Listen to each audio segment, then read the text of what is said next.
So 2 years ago, I became a digital nomad and thought that being able to travel the world would somehow solve all of my problems. Well, I was wrong.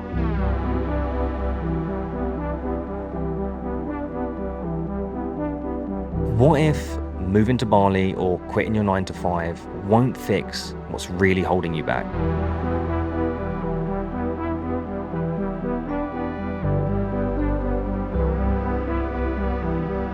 Well, this video might save you years of your life and tens of thousands of dollars chasing something which never really existed in the first place.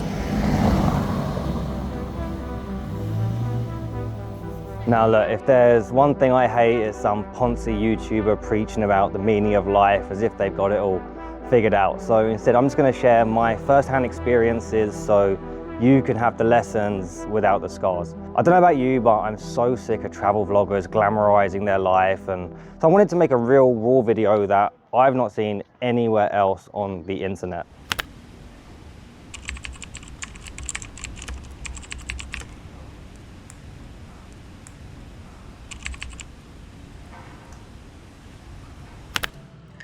Are you chasing a digital nomad lifestyle because you want it or because you're running away from something that's painful? So just over 2 years ago, I used to sit at home in the UK and fantasize about just upping and leaving and moving here to Thailand. At the time, I watched vloggers in Thailand and Bali and all these different places, Vietnam, Southeast Asia, right? And at the time, I really believed that I was running towards a life of, beautiful beaches and sky-high condos. So I did it. I packed up, I left the UK, and I came here to Thailand, where I am today.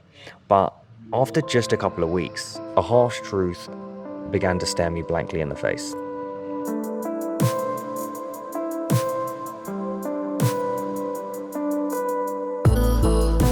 How much of your desire for freedom is about growth and how much is about escape? This was something I had to get to grips with pretty quickly. I remember one day I was walking through Asok in Bangkok and I just stopped at 7-Eleven on the way home from the gym. I had this terrible habit, right? I'd go back every night, about 10, 11 o'clock at night, I'd hit a doobie and I would just eat some food, snack out, munch out, and then just mong out for about 2 hours till I fell asleep.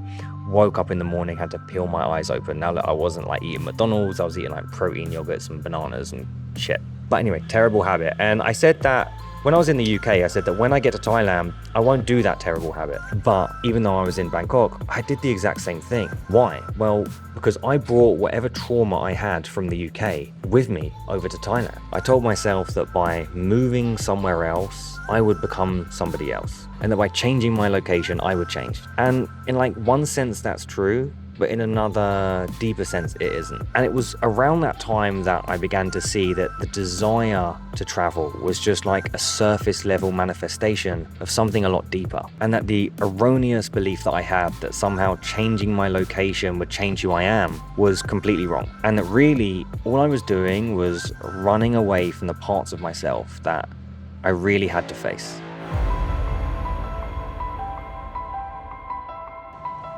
So anyway, I arrived in Bangkok on September the 7th of 2022, and everything was awesome for a few weeks. After about 2 weeks, loneliness started to kick in. In fact, let me share a really short clip of me just after I arrived. On the list of things that YouTube videos did not prepare me for was the debilitating loneliness. It is now 27 minutes past midnight. I'm just gonna have a little smoke now and go to sleep. But if you're coming here to travel, you'll never have an issue meeting people. You're staying in dorms, you're staying in hostels and things, and there's bars, and you're meeting people everywhere, right? It's not going to be an issue for you. But if you're coming here to temporarily relocate, or for me, presently, a couple of days into the trip, where I'm here to temporarily relocate, so I get up in the morning, and I go to the gym, I got things to do. So I can't go out to bars and just be socializing all the time. So you are a little bit limited in terms of actually meeting people. Now, there's obviously different things you can do. It's like you go to the gym and it's like, hey man, you want a spot? Yeah, I have a spot. Cool, you get a spot, you get chatting, that's human interaction. Yeah. Or you can do things like jump on Tinder, but that probably is the best way to probably meet people out here. But at the same time, a lot of people on Tinder are looking for a relationship, and if you're just looking to have a chat, a little bit of company, it's probably not the right thing to do. You're probably not being the people that have got the right intentions. And I'm not here to bang a load of birds. I didn't come here just to plow through half of Thailand or try to plow through half of Thailand. That was never my intention. So again, going on there to try and date and meet people, it's not necessarily the optimal potential solution for the debilitating loneliness problem that I'm currently speaking about. What I came to see was that in somewhere, anywhere abroad, it's a lot harder to make good connections because your pool of potential friends and human connections are a lot smaller. When you're back home, everyone speaks the same language, everyone's from the same culture. So you've got a much larger sample size from which to select your friends from. When you come to somewhere, let's say Bangkok, or really anywhere else in the world, you've got a much smaller sample size of people that are going to speak the same language and that share your same cultural values that you have to choose from. Secondly, you've got to recognize that a lot of people are there. There's a high turnover of people, so people come and they go. So on the one sense, it's like, okay, you might make a connection, but they're gone in 2 weeks. But on the other hand, people are here with holiday mentality, and it can be a bit of a pain in the arse to be surrounded by people all the time that are just wiling out. And then you've got to think, what are the kind of people that come to those locations? In Bangkok, you get a wide array. I'm also, very conscious that we become the 5 people we surround ourselves with. And with that in mind, you have to be so careful about who you choose to spend your time with. And, for me, I'm a massive introvert. I find going out and meeting people draining. It's tiring. I don't find it easy. It doesn't come natural to me. And so all of that just ends up manifesting itself as this feeling of loneliness that I had.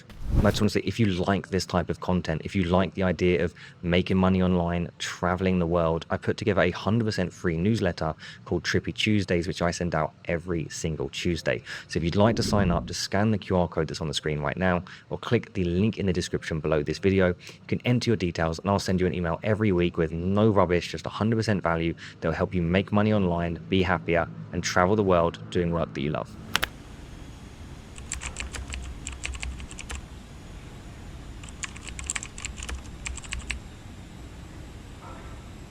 Do you ever wonder why people jump from job to job, or cheat on their partner, or get a new car every 2 years? And the answer is something called desensitization. And all desensitization is a diminished emotional response after repeated exposure to the same stimuli. What the hell does that mean? It just means you've been exposed and experienced the same thing over and over again. And what this results in is we stop valuing the most important things in this world, the people around us, the places that we live in, the objects that we possess. Simply because we've been lucky enough to be blessed with their presence again and again, we become desensitized to it and it excites us less and we take it for granted. I remember one day, I was walking again down Asok towards the local jets, and I was on the way to do a push session, and I caught myself thinking, okay, where should I go next? Should I go to Jomtien and stay here, or should I go down south to the islands, or should I get on the overnight sleeper train to Chiang Mai? And this uncertainty caused a certain level of mental suffering, and this thinking, where should I go now, was ruining my experience of being in Bangkok there and then. I was exactly where I wanted to be before, and now I wanted to be somewhere else. And to bring this into the present day, today is Christmas Eve. Merry Christmas, people. I don't know when you're watching this, but as I sit here in the heart of Bangkok in this awesome little coffee shop, I wish that I was back home in the UK with my family and friends. But at the same time, it's cold. I don't want to be there, sucks. But nonetheless, because of the time of the year, I miss being at home. But when I am at home, I miss the warm weather, I miss the banging food, I miss the convenience of a 7-Eleven, I miss the swimming pools and the beautiful sunsets. I quickly came to realize that being a digital nomad, working online, spending your time in these beautiful places, life doesn't get better, it just gets different. And life is just a series of trade-offs, right? You might trade the cold weather for the warm weather. You trade walks in the woods for walks on the beach. You trade shopping in Tesco for shopping in markets. But you also trade the time for the people that matter most to you in order to be able to go and experience the rest of the world.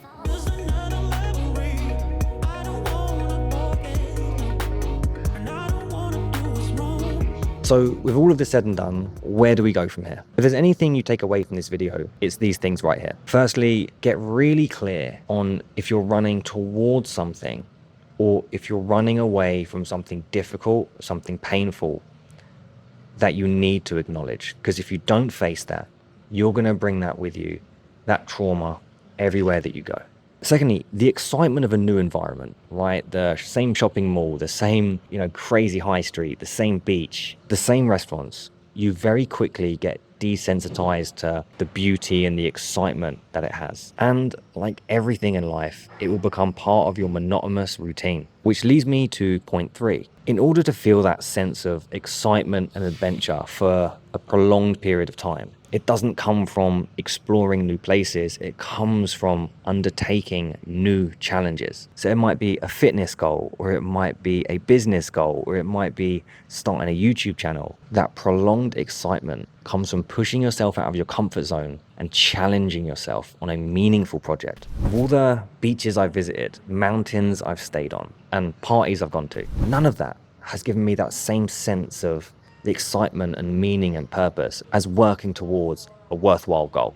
A goal that has forced me to become a better person and that really makes the world a better place. And that's why I've personally launched a brand new community called Vlogified. Vlogified helps people just like you to reach their full creative potential, monetize your passions, and travel the world. And I've set myself a personal stretch goal of helping 1,000 people just like you to become digital nomads and make money online and travel the world over the next 10 years, simply through pursuing your own unique skills and interests, starting a vlog, and launching paid communities. And I put together a 100% free 5-part training that you can access inside of the free Vlogified community. So scan the QR code that's on the screen right now, or click the link in the description below this video, create your 100% free school account, and you can unlock the 5-part video training inside today for free. Because here's the thing, becoming a digital nomad will make you happy if you are undergoing the necessary personal transformation needed to create lasting emotional change in your life, and if you're pursuing meaningful goals that will help change you and the world. It was never about simply traveling, it was about having the choice to travel, and part of having the choice to travel is also choosing not to travel if you don't want to.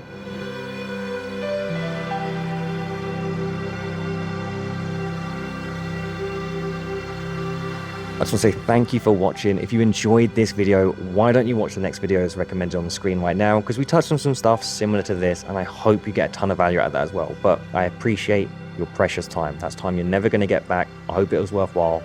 Thank you for sharing this moment with me.